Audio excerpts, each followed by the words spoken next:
पिछले लंबे अरसे से जो विकास काम हुए हैं वो कांग्रेस के शासन में हुए हैं और प्रमोद जी के कार्यकाल में हुए हैं।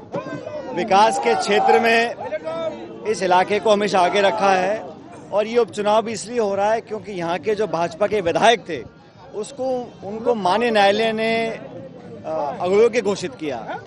उनको अयोग्य हमने नहीं कहा, लेकिन कोर्ट ने, कचहरी ने, न्यायालय ने कहा कि वो इस योग्य नहीं है कि इस सदन के सदस्य रहें, इसलिए यहाँ पर उपचुनाव हो रहा है।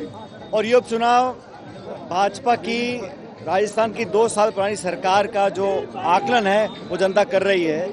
मुझे लगता है कि 2 साल में जो विश्वासघात हुआ है, जिन वादों को बोलकर भाजपा सत्ता में आई थी, उससे बिल्कुल पीछे हट चुके हैं। और भाजपा में जो अंदरूनी खिंचाव है, जो टकराव है सत्ता संगठन में और भाजपा के अंदर, उसका परिणाम देखा हमने जब यहाँ टिकट वितरण हुआ था तब बहुत खिंचाव था। तो ये अब चुनाव कांग्रेस पार्टी अच्छे बहुमत से जीतेगी। सरकार पूरी ताकत लगा रही है, पूरी मशीनरी का इस्तेमाल कर रही है, लेकिन बावजूद उसके मुझे पूरा विश्वास है कि 36 कौम के लोग हमेशा की तरह कांग्रेस पार्टी को अपना वोट देंगे और प्रमोद जी यहाँ से अच्छे बहुमत से जीत कर जाएंगे। अब ये तो प्रधानमंत्री बार बार बोलते हैं, लेकिन पिछले 11 साल में उनकी जो रिपोर्ट कार्ड है वो जनता देख रही है। अभी बिहार में चुनाव है, वहाँ पर बड़े बहुमत के साथ महागठबंधन सत्ता में आने वाला है और 20 साल की व्यवस्था को वहाँ जनता बदलना चाहती है। डबल इंजन वहाँ फेल हो चुका है, लेकिन राजस्थान के अंदर जो उपचुनाव है ये बड़ा महत्वपूर्ण है। और मैं ऐसा मानता हूँ कि कोई कुछ भी कहे, लेकिन कांग्रेस पार्टी के कार्यकर्ता एकजुट हैं, मजबूत हैं और अच्छे बहुमत के साथ यहाँ से चुनाव जीत कर जाएंगे। तुष्टीकरण का आरोप लगा रही है मुस्लिम वोट को लेकर भाजपा जो है कह रही है कि कांग्रेस ने बीजेपी के पास जब सब कुछ फेल हो जाता है तो हिंदू, मुसलमान और मंदिर मस्जिद राजनीति करती है। हम चाहते हैं कि जनता को अपने मत का प्रयोग करने का खुला माहौल मिलना चाहिए। अच्छे माहौल में चुनाव हो, चुनाव कोई भी लड़े, लेकिन विनम्र भाषा का प्रयोग हो, आत्मीयता का संदेश जाए और लोकतांत्रिक व्यवस्था का सम्मान करते हुए निष्पक्ष चुनाव यहाँ पर होना चाहिए। मुझे पूरा विश्वास है जिस एकजुटता से कांग्रेस पार्टी मैदान में आई है, अच्छे बहुमत के साथ अब चुनाव जीत कर जाएंगे।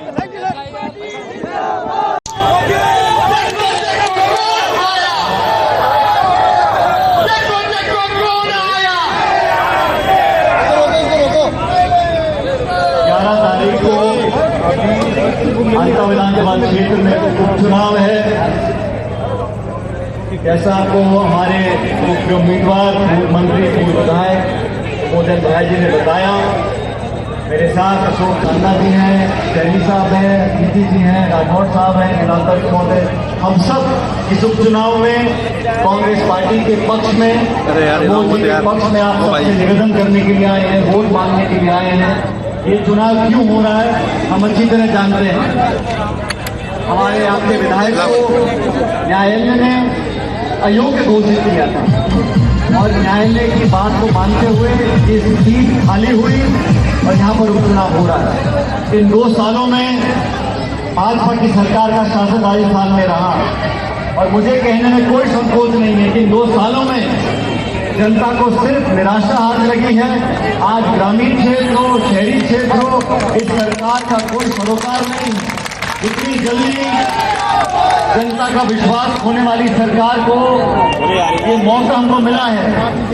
11 तारीख को जब मतदान होगा तो सरकार नहीं बदलेगी, लेकिन 14 तारीख को जब परिणाम आएगा और कांग्रेस पार्टी यहाँ से बड़े बहुमत से जीत कर जाएगी तो पूरे प्रदेश में संदेश जाएगा कि कांग्रेस की वापसी तय है। आप सब लोगों से निवेदन करना चाहता हूँ, ये चुनाव 2 विचारधाराओं का चुनाव है। ये चुनाव अंता के विकास में जिन लोगों ने भागीदारी निभाई है उसका चुनाव है। और जब जब कांग्रेस का शासन रहा, जब जब आपका कांग्रेस का विधायक रहा, अंता में भरपूर विकास हुआ है। मैं आप सब 36 कौम के लोगों से अपील करना चाहता हूं कि सारी बातें भूलकर इस हाथ के निशान पर बटन दबाकर भारी बहुमत से 11 तारीख को दे दें। बहुत बहुत धन्यवाद। राम राम साहब।